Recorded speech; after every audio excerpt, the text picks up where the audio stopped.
Panoorin natin to. Nakita ni ate si Poging Ferdinand de la Merced. Kaso lang bigla siyang nagulat. Merong camera, nagtago siya si ate. Tawan-tawa naman sa ginawa ni Ferdinand. Habulan na lang tayo. Panoorin natin to. Dumaan yung idol ni ate na si Ferdinand de la Merced. Philippine Looper. Nag-iikot to sa buong mundo gamit lamang kanyang paa.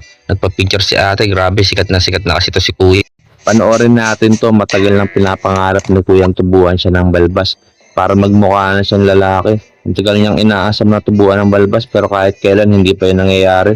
Panoorin natin to. Grabe, ito na siguro yung pinakamagandang setup ng Honda Wave na nakita ko. Tignan niyo yung setup niya, nakamags, tapos yung gulong niya ang laki, nagmukha siyang big bike.